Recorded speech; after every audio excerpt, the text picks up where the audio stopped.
नमस्कार, आज मी बनवणार आहे मराठवाड्यातील पारंपरिक अशी चुक्याची भाजी। हा आंबट चुका आहे आणि हा मराठवाड्यामध्ये प्रत्येकाच्या शेतामध्ये असतो। ताजा ताजा आणि खूप असा कवळा कवळा आहे।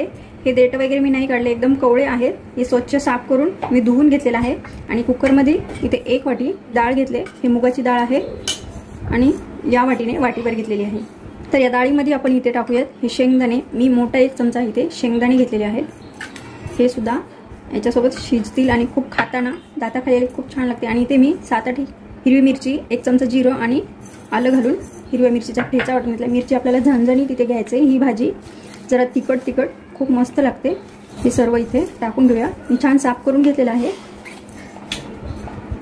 आणि इथे घालते मी 1 चमचा भरून असं तेल। अर्धा चमचा हळद घालूयात। कुकरच्या शिट्ट्या 4 काढून घ्यायच्या तिथे।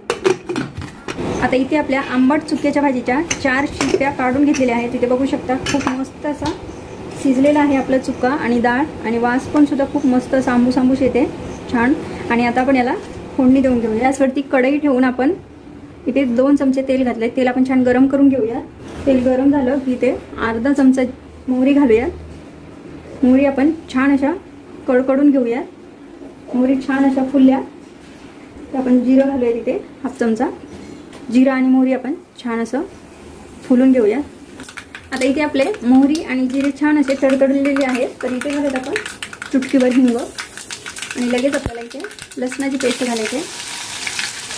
इथे 7-8 लसूण पाकळ्याने ठेचून घेतले आपण दोघं आणि आलं नाही घेतलं इथे मी हिरव्या मिरचीचा ठेचा जेव्हा शिजताना घातला होता त्याच्यामध्ये आलं घेतलं होतं। तर आपण ही छान लसूण इथे परतून घेणार आहोत। इथे छान आपल्याला बघू शकता लसूण परतून झालाय, छान कलर चेंज झालाय त्याचा। तर आपण हे आता आपली चुक्याची भाजी इथे घालून घेऊया।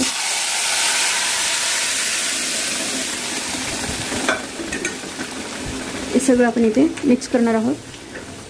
खूप छान आणि मस्त होती ही भाजी, बघू शकता। आता इथे छान आपण फोडणीमध्ये हे मिक्स करून घेतलेलं आहे, बघू शकता इथे। आणि इथे आपल्याला आपल्या आवडीप्रमाणे याची भाजी बनवून घ्यायची आहे। तर इथे मी गरम पाणी 1 ग्लास घालून घेते आणि छान मिक्स करूया। फक्त आपल्याला याच्या 1-2 उकळ्या काढायच्यात, 1-2 उकळ्या म्हणजे 1-2-3 मिनिटं छान शिजून घेऊयात ही भाजी।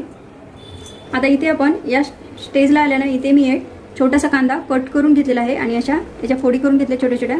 तर हे घालूया तिथे। खूप मस्त या कांद्याची चव या भाजीमध्ये उतरते। आणि इथे घालूयात चवीपुरतं मीठ। हे छान आपण मिक्स करून घ्यायचं आहे। इथे बघू शकता छान आणि मस्त आपली चुक्याची भाजी बनवून रेडी आहे। इथे आता वरून थोडीशी कोथिंबीर फिरवूयात आपण। जर तुम्हाला आजचा हा व्हिडिओ आवडला असेल, लाईक, शेअर आणि माझ्या चॅनलला सबस्क्राईब करा। उद्या भेटूया नवीन आणि छानशा रेसिपी सोबत। Bye bye.